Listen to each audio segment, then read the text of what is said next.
तो बच्चों आज हम विलगित गोली चालक की धारिता ज्ञात करेंगे।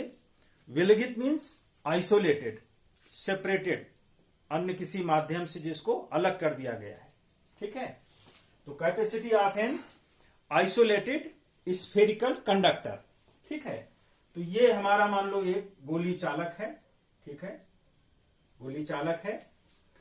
अब इस गोली चालक को हमने क्यू आवेश दिया है, लिख सकते हो यहां पर गोली चालक को दिया आवेश बराबर क्यू। तो क्यू आवेश हम इस चालक को देते हैं तो ये क्यू आवेश के चारों तरफ जो है समान रूप से वितरित हो जाएगा। इस तरीके से चारों तरफ गोला है ये, इसके चारों तरफ आवेश वितरित हो गया। अब इस आवेश के कारण बल रेखाएं ऐसे बाहर की ओर जाएंगी।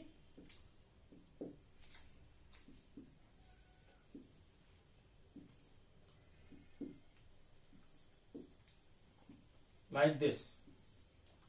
सतह के अभिलंबवत बाहर की ओर बल रेखाएं गोले से जाएंगी।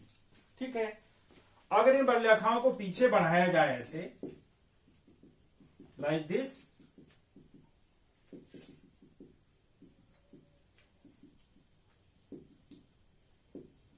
तो क्या लगता है, ऐसा लगता है कि सारी की सारी बल रेखाएं किसी एक बिंदु से आ रही हैं। ठीक है, तो गोले को जो आवेश क्यू दे रहे हैं वास्तव में गोले की सतह पर फैलेगा और बल रेखाएं वहीं से बाहर की ओर लंबवत जाएंगी, लेकिन बल रेखाओं को पीछे बढ़ाने पर ऐसा लगेगा कि ये एक बिंदु इसके केंद्र O से आ रही हैं।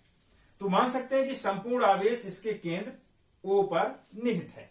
ठीक है, अब देखिए जैसा कि पीछे पढ़ चुके हैं, अगर किसी चालक को Q आवेश दिया जाएगा तो उसकी सतह पर एक विभव उत्पन्न हो जाएगा।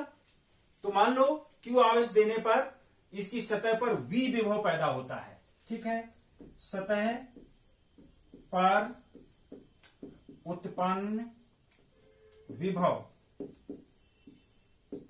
बराबर V। तो V की वैल्यू हो जाएगी 1/4πε0 इंटू Q/R। हम मान लेते हैं कि R इसकी त्रिज्या है। इस गोली चालक की त्रिज्या कितनी है? R है। ठीक है, तो R दूरी पर हम विभव सतह पर ज्ञात कर रहे हैं, तो V बराबर वहां कितना हो जाएगा? 1/4πε0 इंटू Q/R। ठीक है, एक चीज ध्यान दीजिए, अगर मान लो इस गोले को हमने एक के परावैद्युतांक वाले माध्यम में रखा है, उस स्थिति में हमारा विभव हो जाएगा K और शामिल हो जाएगा। V is equal to 1/4πε0 K into Q/R। ठीक है, ये आप पीछे पढ़ चुके हैं, आपको पहले से ज्ञान है। ठीक है, तो V इतना हो गया। अब हम जानते हैं धारिता बराबर क्या होता है, C बराबर क्या होता है? Q/V। ठीक है, Q चालक को दिया गया आवेश जो कि Q है, Q ही रहेगा, upon V value of voltage potential difference V। तो गोले की सतह पर कितना V प्रोड्यूस हो रहा है? 1/4πε0 K into Q/R। Putting value of V from this equation first, 1/4πε0 K into Q/R। Q से Q कैंसिल हो गया, ये पूरी की पूरी राशि ऊपर चली जाएगी, तो ये इस बराबर हो जाएगा C is equal to 4πε0 K into R। ये कांस्टेंट है इतना। आप देखिए, अगर हम माध्यम नहीं बदल रहे हैं तो K कांस्टेंट रहेगा। ठीक है, उस स्थिति में C किस पे डिपेंड करेगा? R, radius of the spherical conductor, गोली चालक की त्रिज्या पर निर्भर करेगा। अर्थात त्रिज्या ज्यादा होगी तो धारिता भी ज्यादा होगी। अब जरा इस कॉन्सेप्ट को समझिए कैसे। अगर इसकी त्रिज्या ज्यादा होगी तो जाहिर सी बात है त्रिज्या ज्यादा होगी तो गोला बड़ा होगा, गोला बड़ा होगा तो दिया गया आवेश, आवेश की मात्रा वही है, तो क्यों आवेश ज्यादा एरिया में फैलेगा, ज्यादा एरिया में फैलेगा तो इसका विभव ड्रॉप हो जाएगा, विभव कम हो जाएगा, V कम हो जाएगा। और C बराबर क्या होता है, Q अपॉन V।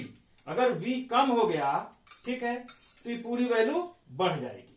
अंश बटे हर, हर अर्थात विभव कम हो गया, ठीक है, तो पूरी वैल्यू बढ़ जाएगी, पूरी वैल्यू बढ़ गई माने C बढ़ गया, ठीक है।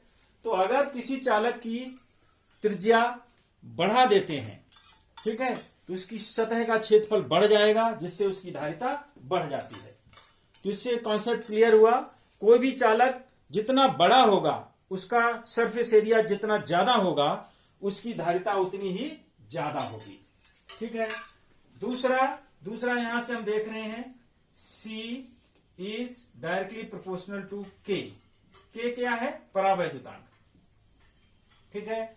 अगर हम ज्यादा परावैद्युतांक वैल्यू वाले माध्यम में चालक को रखते हैं तो धारिता बढ़ जाएगी, और कम परावैद्युतांक वाले माध्यम में चालक को रखते हैं तो धारिता घट जाएगी, ठीक। तो ये दो बातों को ध्यान रखिएगा, K की वैल्यू ज्यादा होगी तो C बढ़ेगी, K की वैल्यू कम होगी तो C घटेगी। त्रिज्या का मान ज्यादा होगा तो C बढ़ेगा, और त्रिज्या कम होगा तो C घटेगा, ठीक है। ओके, यहां से एक चीज और देख लीजिए आप, हमारा सूत्र निकल कर आया ये C equal to 4 pi epsilon 0 into KO into R, ठीक है। और अगर हवा या निर्वात है तो उसके लिए K की वैल्यू 1 हो जाएगी, उस समय इसका सूत्र हो जाएगा हवा या निर्वात के लिए C0 equal to 4 pi epsilon 0 into R, ठीक है। ये हमारे धारिता के सूत्र हो गए हवा या निर्वात के लिए, ये किसी के परावैद्युतांक वाले माध्यम के लिए।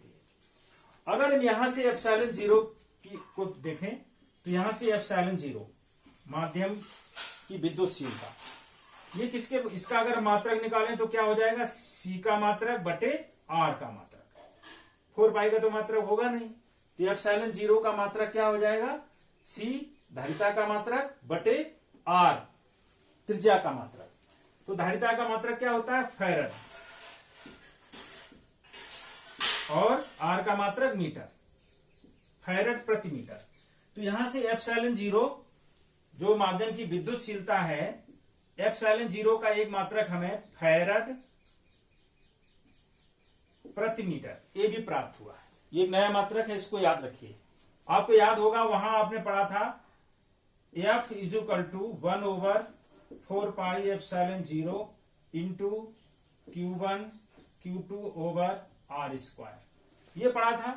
तो यहां से एप्सिलॉन 0 का मात्रक क्या आया था, यहां से एप्सिलॉन 0 का मात्रक आया था, एप्सिलॉन 0 इधर ले आइए आप, तो Q1 Q2 का मात्रक कूलाम स्क्वायर अपॉन F बल है नीचे जाएगा न्यूटन, R मीटर, अर्थात एप्सिलॉन 0 का मात्रक वहां से मिला था हमें कूलाम स्क्वायर